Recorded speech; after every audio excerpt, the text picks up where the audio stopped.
Hello and welcome back to the Loyal Sons Show. That's at the Loyal Sons on Twitter, Instagram, TikTok, and YouTube. Follow us here and follow us there for Pitt sports content you will not want to miss. If you hate letdowns, the ACC, talent gaps, but still want to come for some silver linings, this is the place for you. The Loyal Sons Show, a safe, sunshiny place for your Pitt athletics fix. Gents, it is the last day of November. It is November 30th, 2025. The Pitt regular season has wrapped up. I'm David, joined as always by the Loyal Sons, Dylan and Squid.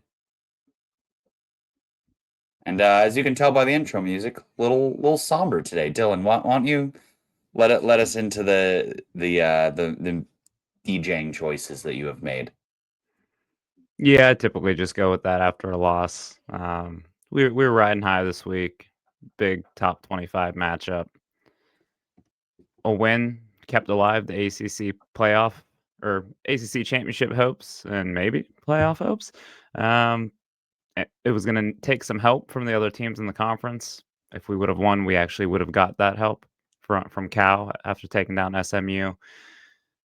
But I can't say that I was all that bummed out after watching Cal win, like we blew any type of opportunity. I mean, if the Miami game was a one-score game, I would be a little down about that, but no, the Panthers just kind of got throttled yesterday by the Hurricanes. And with that, the regular season comes to an end. They'll still have a bowl game to play in. No Charlotte for the ACC championship. No college football playoff for the Panthers. So I think I'm just in a little bit of a weird spot, trying to figure out how I should feel. Disappointed about yesterday, satisfied with the fact that we found Mason Heinschel this year. And I think that's where a lot of Panther fans are today. It's pretty funny. I think A this little is disappointing. kind of a typical Pitt season, in a way that Pitt ended up about where we thought they would, maybe a game better than most fans would think. I feel like the pulse of the fan base is probably between 6, 7, 8 wins, and we got here, but naturally it was not the way we expected. There were ups, there were downs, there were unexpected downs, and before you know it, we were back up. So we'll talk about a lot of those. But first things first, the Miami game. I know we're hoping it'll be different than the Notre Dame game. Notre Dame and Miami are kind of in that same tier and could present the same challenges, and they sure did. Main difference, we actually had a 7-3 lead early second quarter. This one certainly felt more like a game than the Notre Dame game felt. I'm going to push back a little bit on what Dylan said at the top of the show. Yes, we certainly did lose that game by 31 points. Yes, we certainly did lose to a significantly more talented team that also probably had a significantly better coaching staff and game plan. But Pitt was very much in the mix of this game at halftime. And it felt like there were a lot of inflection points at which Pitt could have made this a football game again.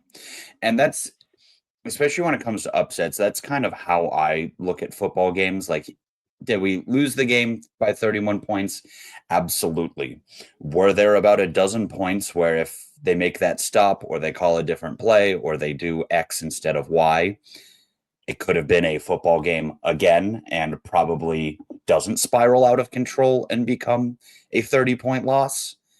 Absolutely. So I kind of want to highlight a couple of those at some point. I don't know if you guys wanted to, take care of things chronologically or if we want to kind of take a look at some of these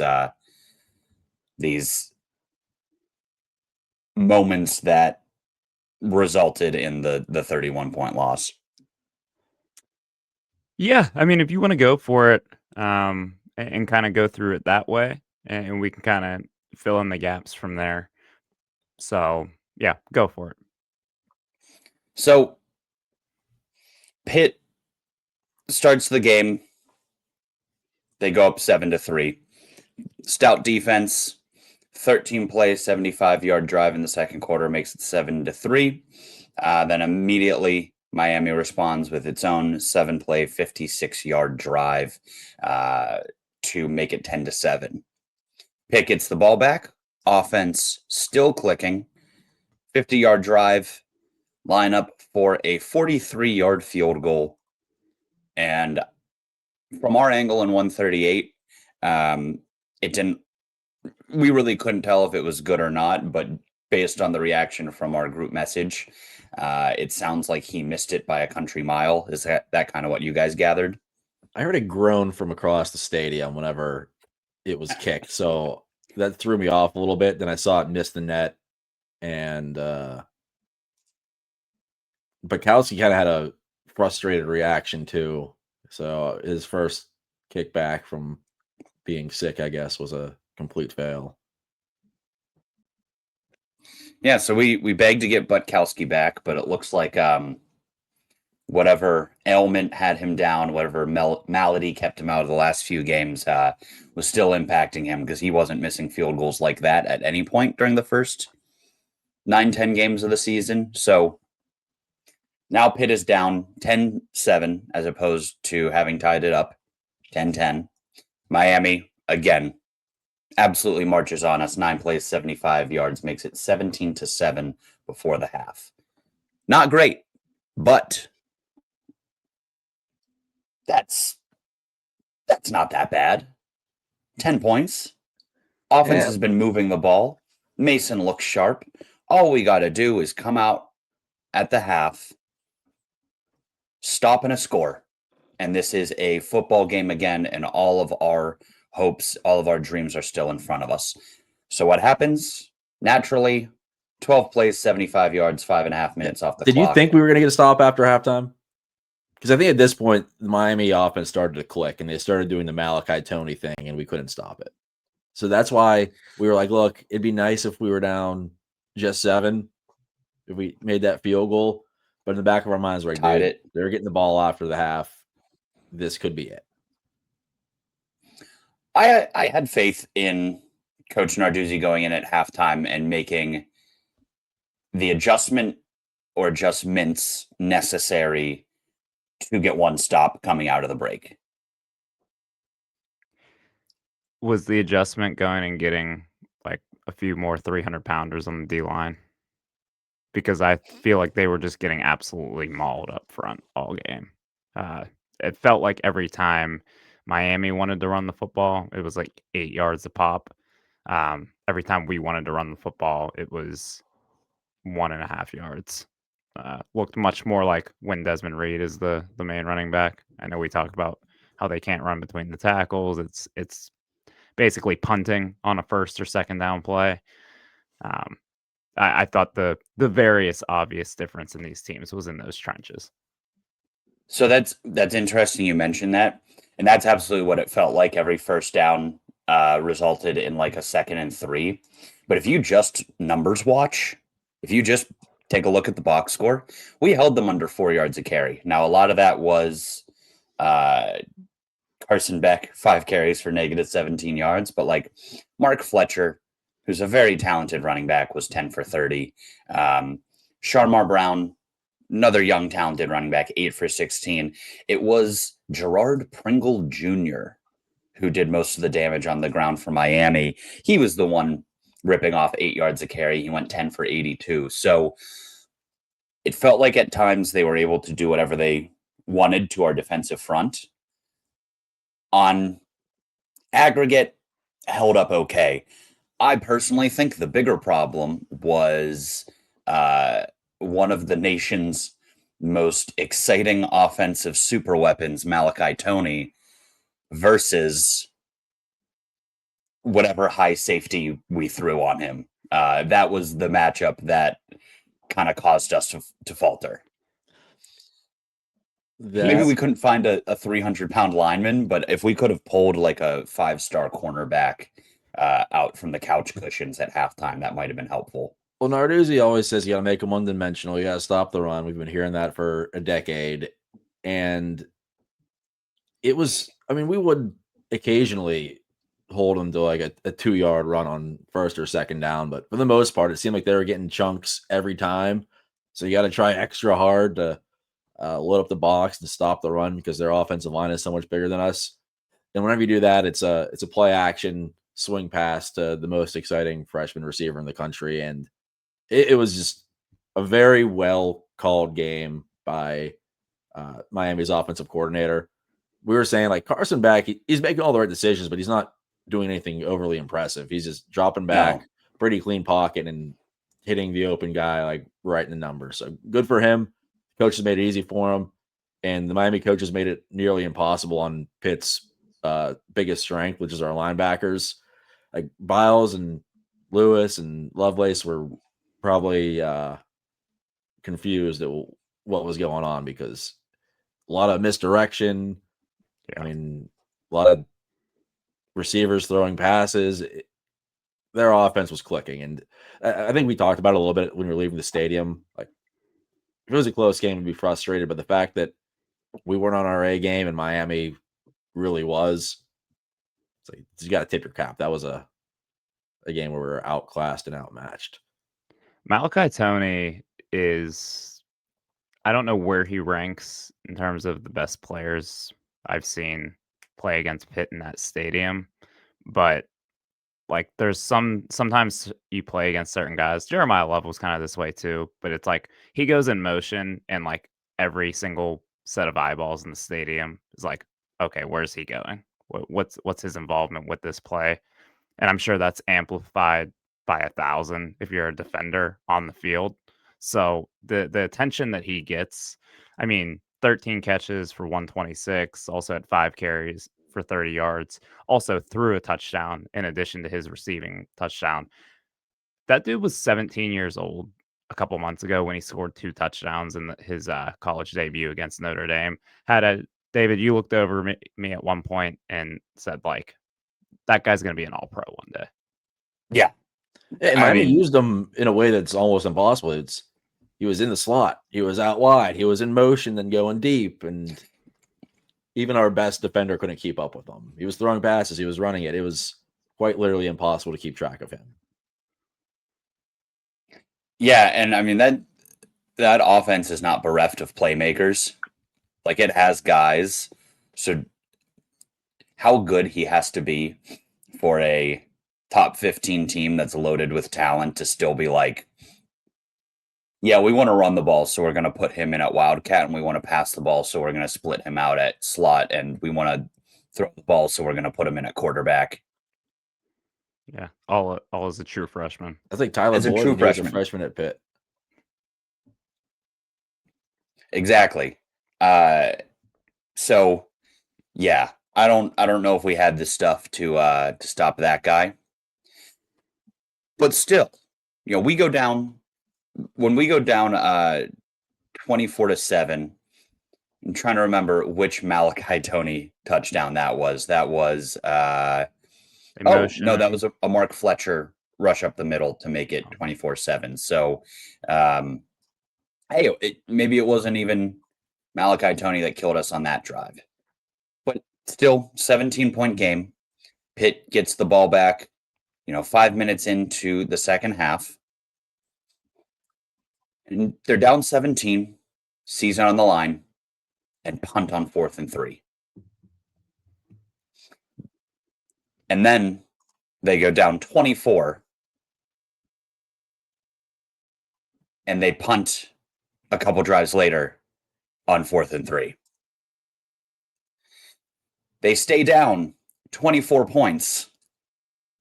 Drive or two later, punt on 4th and 6. My major gripe, and do I think that we were going to come back from down 17?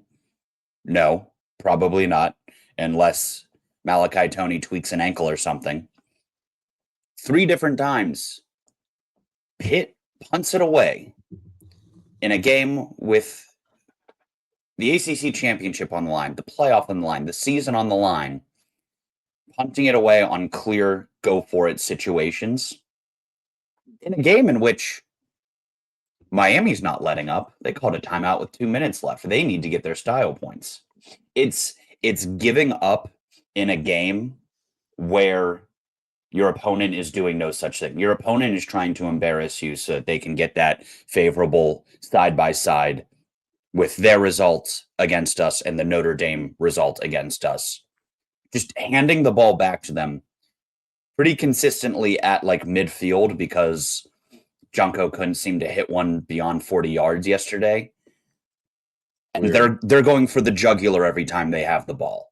It was pathetic. It was upsetting to watch. We left the game with about 13 minutes left because I believe that was the second such occasion that we had a 4th and 3 and Dews gave the ball up, signaling to everybody, you can go home now.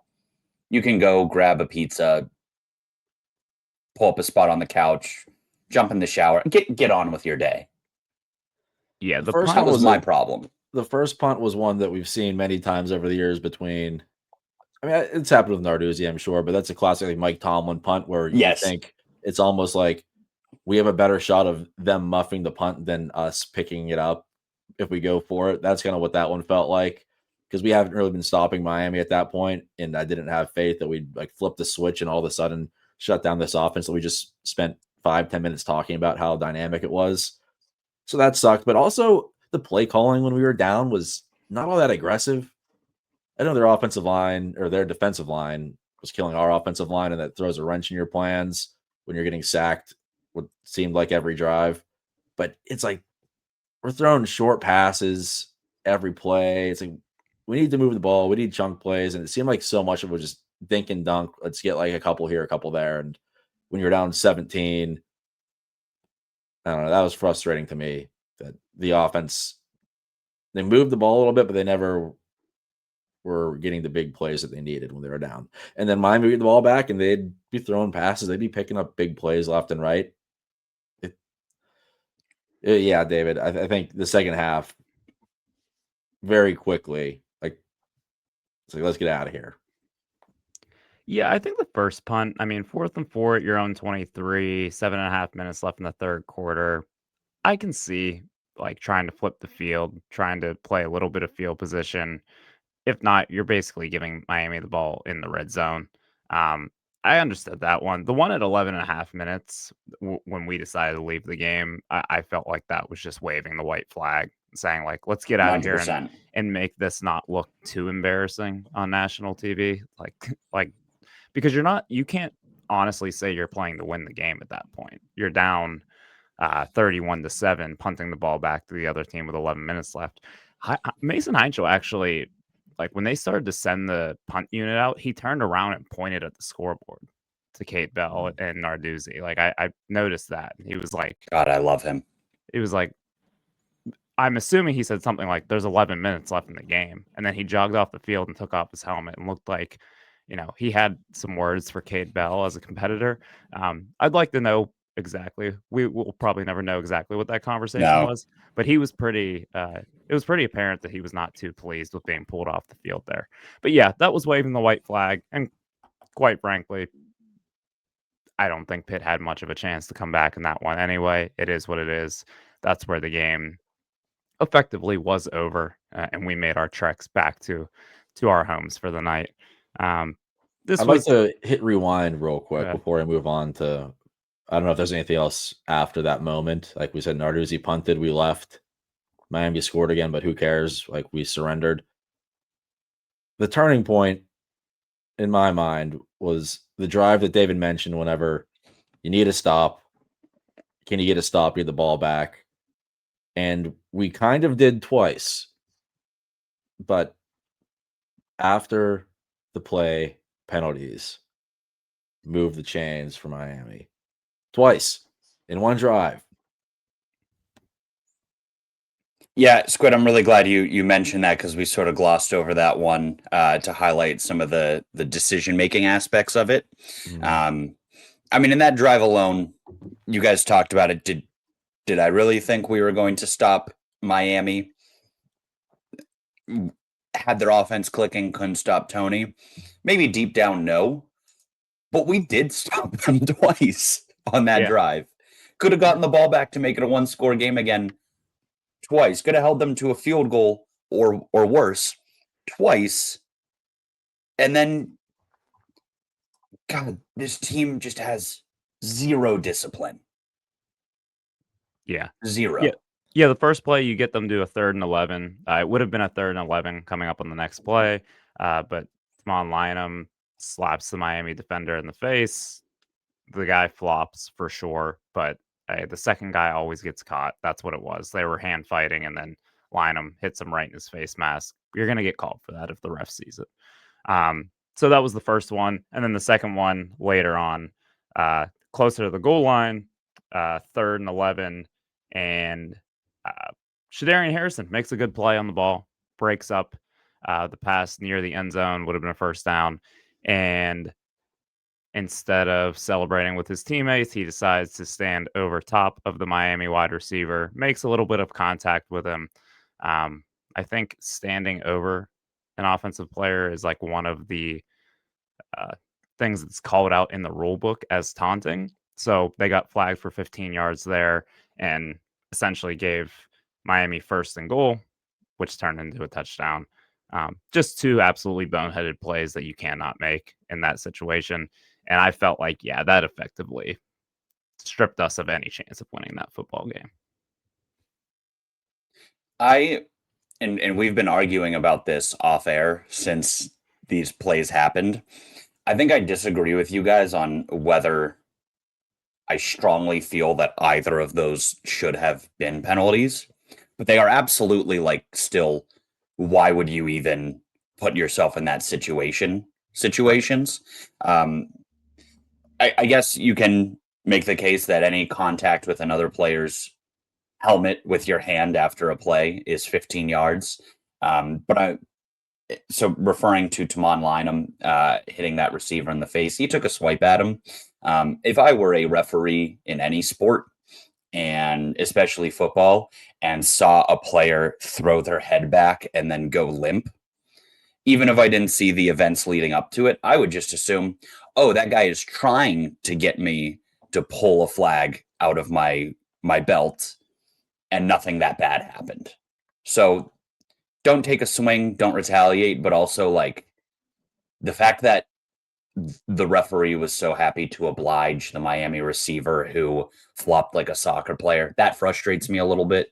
What frustrates me is the Miami player was clearly trying to bait Tamon Lynham, a like 5th-year senior, into committing a penalty because maybe that receiver noticed, hey, we have 3rd and 11. Let's try to steal one right here. So he's poking the bear. He's poking the bear. And I was frustrated that Tamon Lynham obliged him by taking the bait and hitting him directly in the face while a referee was watching them joust for a few seconds. That one, yeah, I mean, I feel like we've seen that knock get called. Maybe the refs is like, hey, let's just clean it up. Don't let it happen again. Shadarian Harrison standing over a guy is ridiculous. You're losing. Get off the field. Don't celebrate. You are losing. Malachi Tony probably had like 8 catches for 80 yards at that point. You have nothing to be like proud of. And then on top of that, like, we saw it from our section at the opposing end zone. He walked over, he stood over him, and the ref didn't pull the flag right away. The ref is like, is he going to stop? Is he going to stop? Nope. Okay, that's a flag. And that would be one where if Miami did the Pitt, we would be begging for a flag as well. We'd probably get it. So I have no sympathy for either of those. Yeah, I still am going to zag a little bit just because rewatching it. It looks worse rewatching it. Really? The way you guys described it to me, because I fully missed it live, the way you guys described it to me was like he was coming back for like thirds and fourths. But I don't know, it just sort of looked like every post pass breakup interaction between a wide receiver and a quarterback corner I've ever seen. And I do have a problem with that. I hate that we are kind of, and this is, I'm going to sound like an old white guy here. I don't like that we've reached the point where every single play that is made has earned you like 10 seconds to hoot and holler. Like I do think in some circumstances, Like when you're down 2 scores and about to give up another field goal, you knock the ball down, you get off the field. Yeah. I don't think everything needs seatbelt, wave it off, jaw on a guy's face. Not everything. Have fun. Have fun on the field. Do whatever kind of gets the juices going, makes you hyped, makes you play better. I don't think all of that is necessary, but I just didn't see how it looked different from every other instance of that I've ever seen on a football field in the last 10 years. I think if he would have done seatbelt, clamps, whatever he wants to do, 2 yards away from the guy, then he would have been fine. They wouldn't have done anything. I think the issue comes within standing over top of a guy on the ground and then bending over to get closer into his face to yell that, you're locked up. Whatever he said. Who knows? Maybe he said something really obscene. I have no clue. Maybe just saying I'm like that. But at the end of the day, like we said, get off the field, man. You're down 10. Like, you should be happy that you're about to. Also, you're just doubling down because your teammate did something stupid like 3 plays earlier. Yeah. Like, you should be on alert. Shadarian Harrison, at least he's a younger guy, redshirt freshman. Tamon Lyman's been in college for like 5 years. You have to know better. End of the day, I think maybe we hold Miami to a field goal there. Maybe they miss a field goal, and that changes the tides of the game. Yeah, I mean, if they get a field goal there, we can march down, get a touchdown, and it's like, look, this isn't. It's a 6-point game. Close to being over. Like, our offense, similar to the defense, got in its own way at times. The defense, we had our penalties. On offense, it felt like sacks. I just looked. Mason was only sacked 4 times, but it seemed like every drive we were either rushing it for 0 on first down or getting sacked. And it's like, okay, great. Now we have 2nd and 16 against this crazy front 4. There were also so many procedural penalties and so many stoppages when we were on offense. And I think that's why I can't come to terms with the fact that, like, yeah, those 2 penalties on that third quarter drive were Pitt's fault, because I think I had already planted it in my head that, like, the fix is in from the ACC. Because when we were moving the ball in the first half, it felt like every opportunity the officiating crew had to slow down Pitt's tempo, they took. Remember, Pitt gets a first down, that catch from, I think it was on the catch from Poppy Williams on the sideline. They stopped the next play like midway through. Like, Pitt had already completed a 15-yard pass and they blew the play dead. Yeah, it was, they went for it on 4th and 1. Ja'Carrion Turner got it. Mm-hmm. And it was fairly apparent that he got the first down. But yeah, then they got the next snap off and would have been like a 15-yard gain. But it got blown dead like 3 seconds into the play. And they said the ACC command center wanted to review that one. So that one was clear cut. They also had that, what was I going to say? I'm drawing a blank now. But yeah, that one was frustrating because we were moving and they should have just been like, look, they snapped it too quick. That one's on us. Like, sorry, Miami, we can't review this. Even if it was like a game of inches. I don't know why that's a play that they tried to stop, because I think everyone in the stadium knew he picked it up by half a yard. That's the covenant of the replay is, hey, if I can, the unwritten agreement, right? If I can get up to the line and snap the ball faster than your review guy can get in your ear and tell you to stop the play, we win. We get that call. We have earned that call on the last play. So that is like one of my biggest football pet peeves, is a play getting blown dead for a review when the ball has already been snapped. So I had already convinced myself that the fix was in, and I kind of saw them slowing Pitt down in the first half, and then 2, in my eyes, questionable personal foul calls on that drive. I think we've spent enough time talking about the referees and penalties in a 31-point loss. In a 31-point game, yes. Yeah, I know. Sliding glass doors, though. That's going to be my defense anytime I nitpick about why we lost this game. Sliding glass doors. Maybe something changes. It probably doesn't, but I think I would be goddamned if I hop on this feed at 10 a.m. on a Sunday and don't get some shots at ACC officiating and the fix being in. I'll be damned. So can we close the Carry book on. on Miami? Yeah. Close the book. All right. Yeah, we got our asses kicked. Second time in 3 weeks by a clearly superior football team, much more talented than we are. And the Panthers end the season at 8-4. Now, when the Pitt Panthers were 2-2, did anyone here think 8-4 was still in the cards? I think at that point we were hoping for bowl eligibility, right? We might be able to find 4 more wins in there somewhere. I'm sure if we went back and listened after the Louisville game, I feel like I remember Squid saying something along the lines of, "We'll be underdogs in the rest of our games." yeah. Oh, you mean our episode entitled "Fire Narduzzi"? Yeah, I don't think we were super optimistic about the rest of the season on that one. I remember what was the term? Like bottom of the barrel Power 4 program being thrown around. Like it was gearing up to be another 3-4 win season, and yeah, it was some real soul searching after that Louisville game. And then our young sweet Prince Mason Heinschel burst onto the scene with the big performance over Boston College, and he really never looked back. A couple hurdles along the way, namely the Syracuse game. Pitt won comfortably. He didn't look great there. Notre Dame, he looked overwhelmed. Honestly, I thought yesterday Mason looked pretty good. He didn't. Yeah. He had no type of help from his supporting cast. A couple big drop passes, but he threw some really nice footballs yesterday. He really did. Made a couple plays. So, we have a guy at quarterback, and we're sitting at 8-4 with a chance to get a 9th win.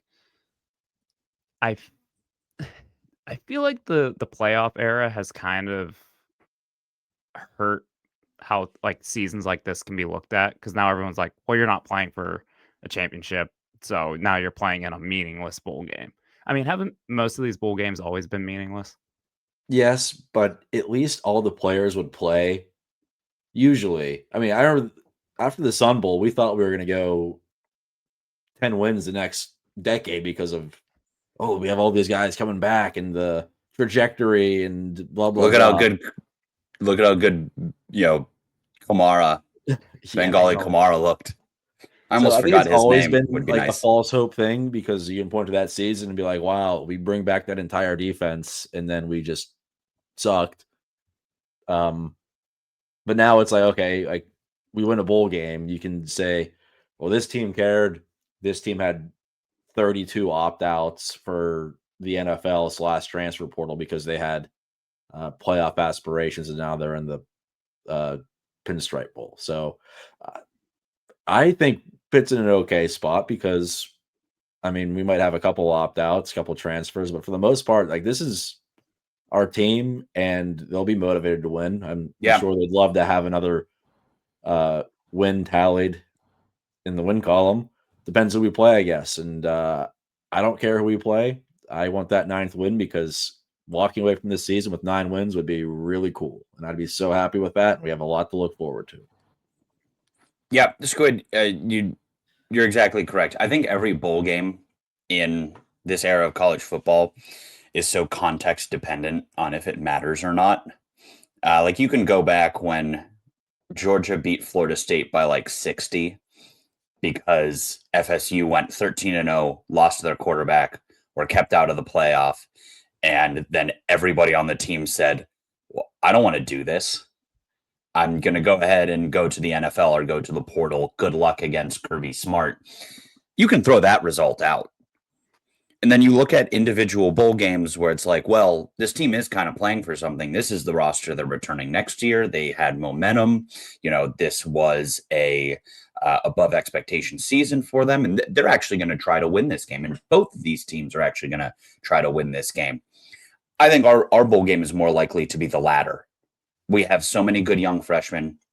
We don't have a ton of dudes that are gonna have their name called next spring in the NFL draft. Probably Kyle Lewis, and then I think that might be the end of the list. So this, unless we are going to see a very unexpected portal exodus, which I don't anticipate, knock on wood, I think this is a young team that's going to be playing for something. So yeah, I'm looking forward to the bowl game. Hell yeah. Yeah, I think a lot of the guys on our team that are graduating could probably use a little bit more tape. Maybe they want to have another game to pad their stats, make some noise. But we can look at the Pitt Bowl games, for example. Last year, we were down to a walk-on quarterback playing against Toledo. Toledo's always going to care. I mean, Toledo has a chance to beat a Power 4 team. That was, I mean, we joke about seeing this on Twitter. That was Toledo's Super Bowl for the year, basically. They're like, hey, we can go into Detroit and beat this team that thinks they're better than us. That was such a stupid game. Sorry to bring I that had up. no intention of watching that game when it started. Oh, you And then couldn't you look away did. once it did, though. Oh my god, I I was like, do I want to go to Archie's to watch this game? I'm like, yeah, well, you know, whatever, why not? I'll sit at the bar with Arch. And we were sitting there. I'm like, God, please end this game. And it wouldn't end. I was at my brother-in-law's for a Christmas gathering, and they were like, "Hey, isn't Pitt playing right now?" And I was like, "Yeah, don't worry about it. No, don't worry about it." And they're like, "Oh, are you sure? We'll put it on the basement TV if you want." And I was like, "Really? Like, It's fine. no, you do not have to." And they thought I was just being like a polite house guest, so they put it on, and I was like, ah, "Shit, I'm locked in here now. We're all in hell together."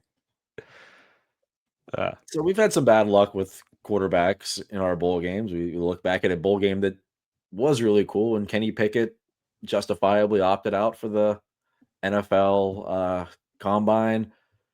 And then Nick Patty gets hurt in the first drive, and we're stuck with Davis Bevel. And we're like, oh, that's dumb. We would have won with any of the other two guys. So hopefully now we get some We good flew luck. 2,000 miles for Davis Bevel. Give us like a big name brand who's like, give us Nebraska, and then Dylan Ariola can transfer, and we can just beat the brakes off him or something. And it's like, yeah, we beat Nebraska. Screw you guys. Don't look at the box score or anything. It was all straight. Hey, we get another opportunity to watch Mason Heinschel play football, have a chance to get a 9th win heading into next season. And I think, really build on that, have some momentum going into next season. I think there's some portal additions that need to be made, maybe some adjustments. I don't know if there will be any coaching staff adjustments, but I think, offensive line needs to improve. I think I'd like to get Mason a few more playmakers at the receiver position, maybe, some more depth at running back. But yeah, I'm excited for the bowl game. And let me just ask you guys, do you want to see Penn State in the bowl game, Pinstripe Bowl, or other related bowl game? So this is actually pretty funny. We were talking about it yesterday, and I was thinking, is this a real possibility? And granted, these were bowl projections from before yesterday. The new ones post the results of yesterday's games aren't out yet. So I don't know how this is, but Pitt was between the Pinstripe Bowl and Holiday Bowl and pretty much everything I looked at. And I looked at an embarrassing amount of bowl projection lists yesterday. Penn State was mostly locked into we are well aware of this bowl game, the Game Above Sports Bowl in Wow. Detroit against one of them had Ohio against Penn State. So David's Bobcats might be on a tour to beat Pitt's rivals this year. I don't know. After Handling the watching business we Rutgers, couldn't. yeah, precisely. But after watching Rutgers throw for like 300 plus on them yesterday, I was like, yeah, give me Penn State. Let's beat them. They'll have a bunch of guys getting ready for the NFL draft. They won't be full strength, but we're better than them anyway. I hope Drew Allard comes back to try to play. We can deal with him. My feelings on this matter are irrelevant, like how I personally feel.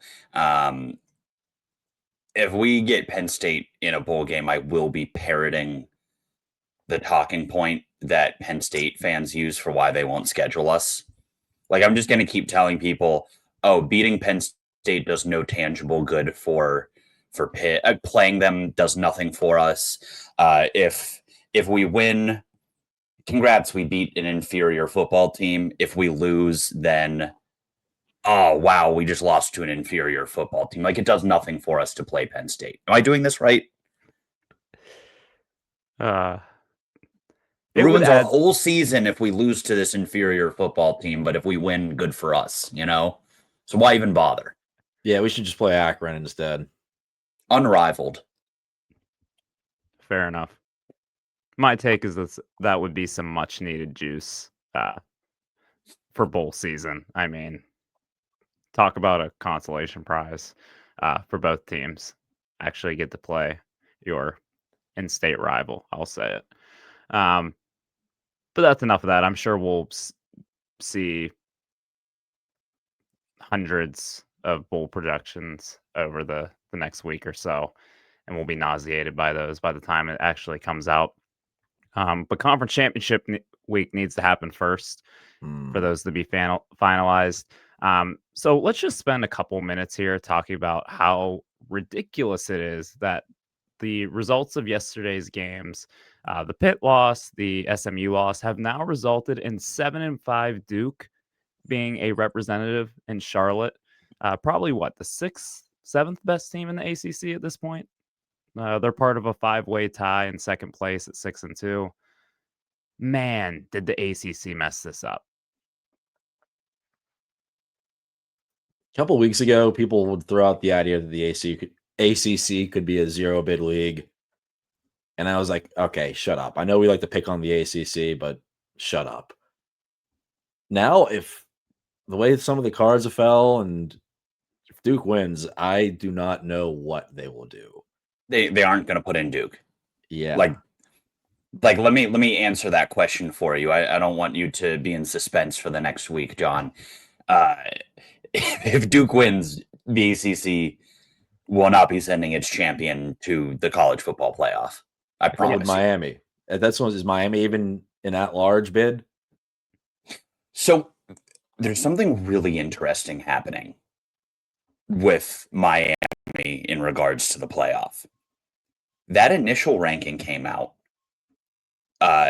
week whatever that had, I want to say, Miami at 18 and Notre Dame at 10. Because we talked about it on here. We talked about how the way the first the first ranking came out did not give Miami a path to the playoff. But in the subsequent weeks, they've jumped Miami up to like almost cover their asses of like, hey, we got to keep this a possibility. Correct. So right now, or before this week, Notre Dame was 9, Miami was 12, and there's been a lot of people kind of talking about, you know, Miami might have done enough to make that jump. When the initial rankings were released, I want to say week 11, let me make sure I'm looking at the right thing. Yeah, Notre Dame 10, Miami 18. Not that much has happened since week 11.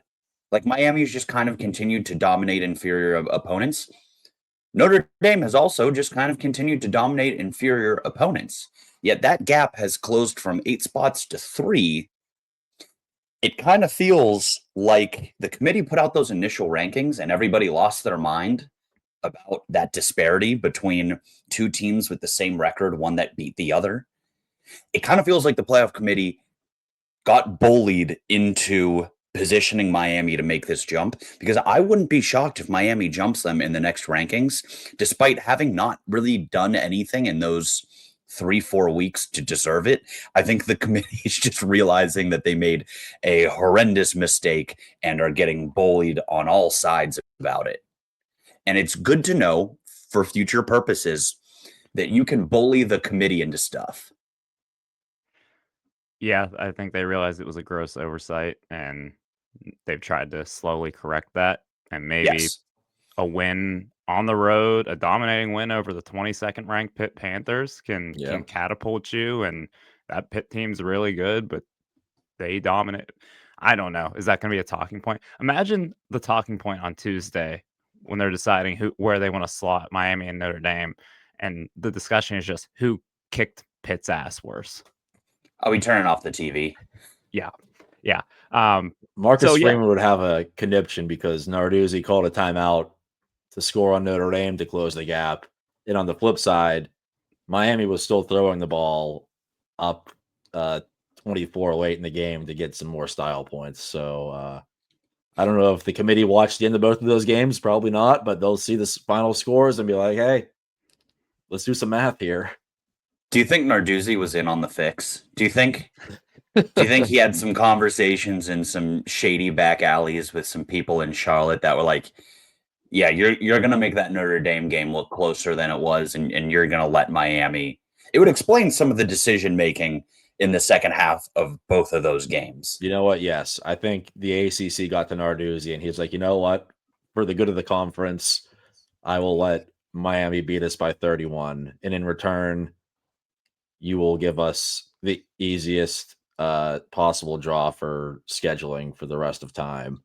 Like what Virginia had, where they didn't play any of the top, I think it's still the top 4 teams. I don't know where the final standings shook out after the chaos of yesterday, but the conferences are too big and it was a problem in some conferences. You'd be like, oh, this team won 9 games. Are they good? It's like, no, they just avoided playing the only 3 or 4 ranked teams in the conference. Now with mega conferences and you don't play everybody, it can happen any given year for 1 or 2 teams. And I think that's kind of how we are right now because Miami is clearly the best team in the conference and they had virtually By no a hope lot. of getting in. Yeah. Miami's the best team in the conference by a lot. And you know what? The ACC is getting what they deserve. The ACC Absolutely. routinely makes terrible, stupid decisions. To allow this to be the tiebreaker, common conference opponent or opponent conference winning percentage is going to vault in a 7-5 team over your potential college football playoff at large, Miami, like a top 10 team in the country. To allow something as arbitrary as that to decide who represents your team in your conference championship, someone should be fired. I don't know who it needs to be, but someone needs to lose their job, because that's going to be, I mean, not to be a TV ratings guy, but we know that drives most of this sport at this point. Duke UVA going head to head versus Ohio State Indiana next Saturday. Uh, I mean, it might as well be C-SPAN. The game might as well be aired on C-SPAN. Like, this is just, And not even primary C-SPAN, like C-SPAN 2. yeah, exactly. The CW said, no, we don't want that. We'll show Riverdale again.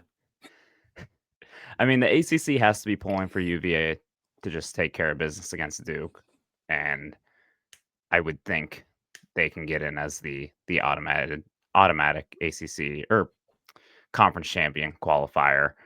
Maybe if that's the case, I don't think the playoff will reward the ACC with 2 bids. Like Miami's getting left out, but they may finagle some things to get Miami in if UVA loses.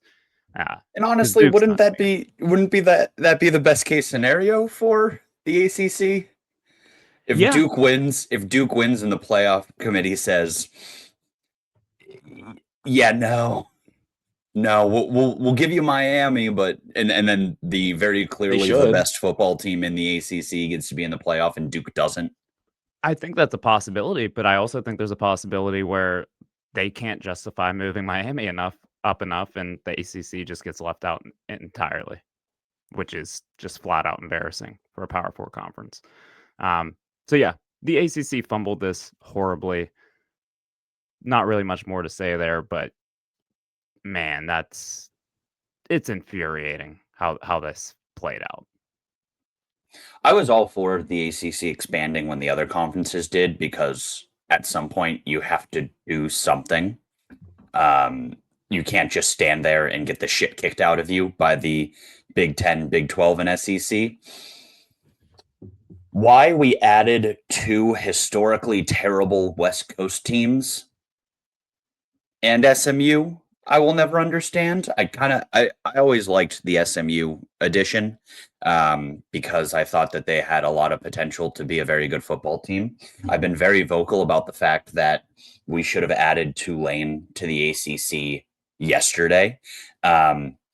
But just grabbing 3 new helmets and saying, yes, new and improved ACC, and then doing nothing to mitigate the issues that would cause, very ACC.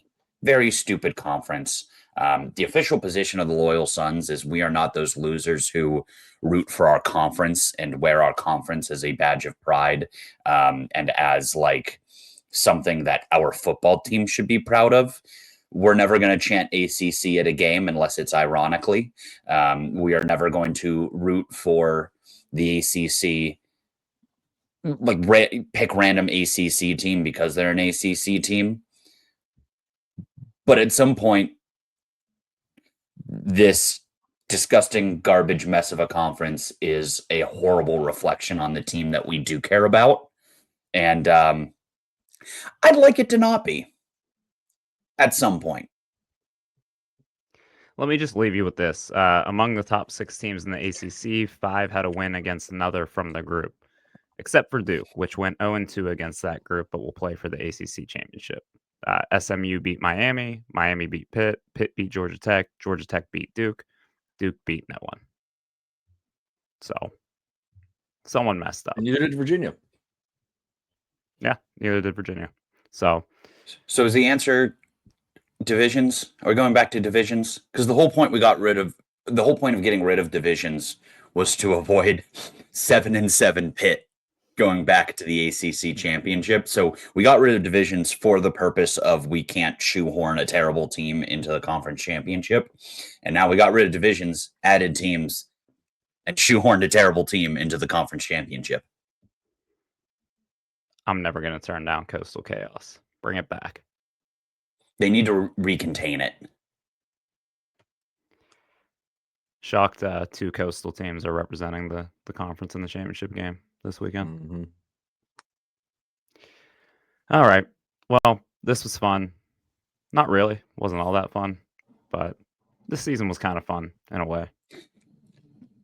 Sneaky fun. We'll do like a wrap-up pod, either before the bowl game or after the bowl game to kind of look at the season at a higher level. And I think we can all agree, unless something catastrophic happens between now and then, it's going to be overwhelmingly all right. Yeah, for sure. Well, we'll get to that when we get to it. We'll find out what bowl game Pitt's playing in, and we'll go from there. But as always, thanks for tuning in, and hail, Loyal Sons of Pittsburgh.